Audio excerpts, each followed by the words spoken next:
I rise today to speak on this motion and making sure that we continue to look into this as much as we can.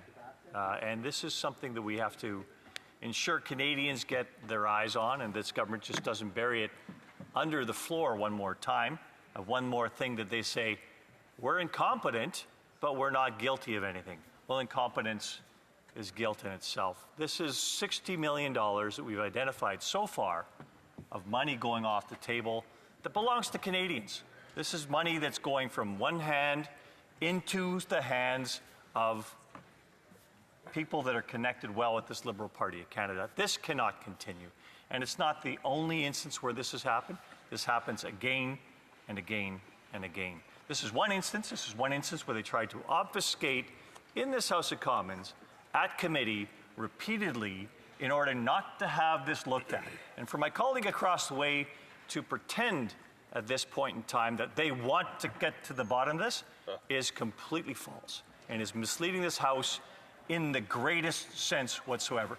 I cannot believe he stands up and says that after leading his caucus in voting against all of the transparency that we've tried to bring to the table in getting this matter before Parliament, before Canadians, making sure we have a government here that actually has some accountability, has some transparency in what they actually do for Canadians with Canadian taxpayer dollars. Now, my colleague earlier talked about what Canadians contribute as far as their taxes go towards running this government. And right now, they see very clearly that this government is misusing those taxes again and again and again. It is spending on their friends. It is spending excessively through all kinds of measures they can in order to kind of whittle away the hard-working tax dollars of Canadians. Madam Speaker, we're almost $50 billion in deficit this past year. Almost $50 billion. Getting back to balance, of course, is something very important. I know 60 million in a sea of 50 billion looks like a drop. But it's a drop that's indicative of how bad and how insincere this government is as far as getting to any accountability. It's just our friends don't worry about it. It's a drop in the bucket. It's not a drop in the bucket, Madam Speaker. It is a significant amount of money that Canadians no longer have. The Canadians have contributed to running this government. The respect they're showing for their money and the taxes they pay is not there from this government. And any government has to allocate scarce resources. It's the number one thing whenever you're allocating resources. Allocate scarce resources as effectively as possible. That's not happening here whatsoever. It's wherever they can get money from some program or another into the hands of their friends, they will do it. And that is a problem. That is a problem we're here to unearth.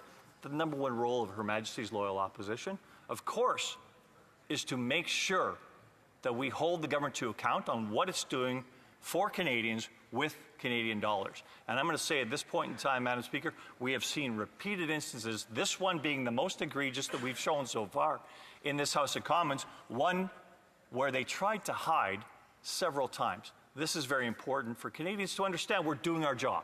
We're doing our job in holding the government to account here on its misuse of Canadian taxpayer dollars and its nepotism that it's giving to insiders and friends, and its non-delivery of real programs to Canadians. Canadians need a government that responds to their needs. This one's not responding to their needs. They're responding to the needs of their friends. Their friends are getting an excess return right now based on the fact that they see a government that has no accountability whatsoever. So while they're here, they'll just do the money printing press and put a bunch of dollars in their jeans.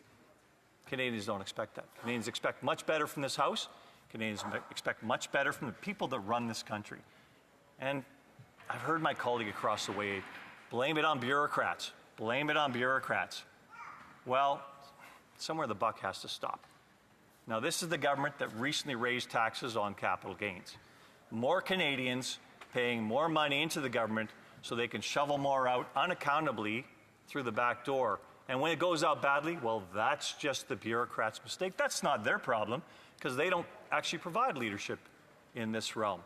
What we need to do is to ensure that we actually get some accountability and make sure that this is exposed and we actually put some procedures available so that this doesn't happen again.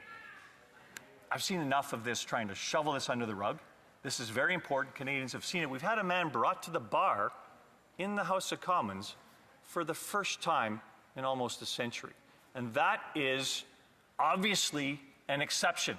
So something exceptional happened here where one of these people who's very connected with this party did not provide, deemed he didn't have to provide the information available that should have been required at a parliamentary committee. So that committee chair stood up and said, "You are in contempt." And they brought him here to Parliament to answer to you, Madam Speaker, or the person who was in your chair at that point in time, acting as a judge, where he was compelled to give evidence. In that giving of evidence, he showed absolutely no shame. I took the money, I have the money, tough luck. It's the money of a bad government that has no checks and balances on making sure that Canadians' dollars are spent wisely and effectively in delivering programs for the benefit of Canadians. That did not happen here. It didn't happen here in an egregious sense.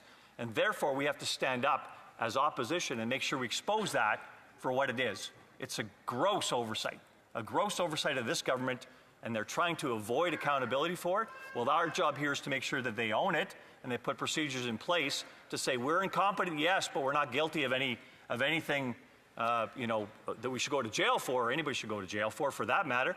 We're just completely incompetent, as if we haven't already proven that over the last 9 years. You can't balance a budget. You can't deliver programs. You're government all about narrative and no execution whatsoever. You've lost the faith of Canadians.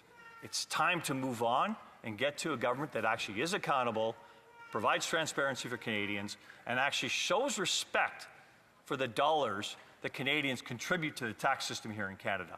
That's not happening here, Madam Speaker, and it's a shame, and we hope to bring that to a head here and make sure this government has some mechanisms. We have some mechanisms in this House of Commons, and we're going to continue to use those mechanisms in order to hold this government to account. Thank you very much. Questions and comments? The Honourable Parliamentary Secretary, the Government House Leader. Yes, Madam Speaker, talk about extreme statements. And let me give you an example. This is how the leader of the Conservative Party of Canada inspired his Conservative caucus just last Sunday. And he said, referencing the price on pollution, or the carbon tax, carbon rebate, in particular the carbon tax. The Liberal government plans to increase the price would cause a nuclear winter for the economy. There would be a mass hunger and malnutrition with a high tax this high. Our seniors would have to turn the heat down to 14 or 13 C just to make it through the winter.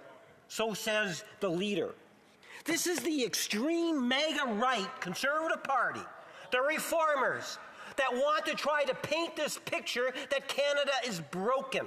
And you see these extreme positions. The member says, the Liberal friend. I don't even think this company had a Liberal Party membership. I had no idea. Just extreme, everything that they say. Why should Canadians believe the extreme right of the Conservative Party today, Madam Speaker? That's the question that I have for the member opposite. Stupid ideas. Order, order, order, order. The Honourable Member Calgary Centre. Well, thank you, Madam Speaker, and I thank my colleague for the name calling and the vitriol. But I apologize that I've gotten under his skin one more time. It seems like it's a habit here, but I do think we need a government that's accountable, and that was the entire perspective of my speech. And I hope he listened to some of the words I said rather than just speak off his cheap little talking notes. I do think we need accountability in government, and he should stand for accountability in government. I know he tries to avoid that at every step here and cover up the mistakes his government continues to make. As I say, Madam Speaker, incompetence is as bad as being complicit in the crime that's been committed here. Thank you very much.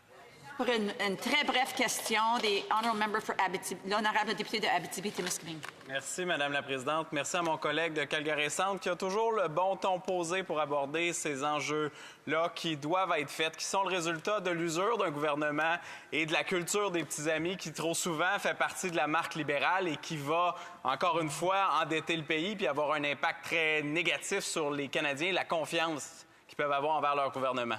Évidemment, on peut parler des Québécois dans ce contexte-là et puis le désir d'aller ailleurs que dans ce pays-là. Ceci étant dit, j'aimerais poser la question à mon collègue. Comment faire en sorte que ça ne se reproduise plus? Est-ce que le gouvernement, éventuellement, un gouvernement conservateur, pourrait s'engager à maintenir et à bonifier les sommes du vérificateur général pour s'assurer qu'on puisse déterrer ces scandales-là? Merci, Madame la Présidente. Bravo. Winter from the honourable member for Calgary Centre. Merci, Madame la Présidente. Je remercie mon collègue pour la question. C'est une bonne question. Et un gouvernement conservateur va venir dans la prochaine avenir ici. Et ça va être bon. Et on va travailler avec l'auditeur général pour assurer les fonds du Canadien sont dépensés bien, aussi bien que possible. Et je suis certain qu'il va travailler avec nous pour assurer que ces fonds sont dépensés bien. Merci beaucoup.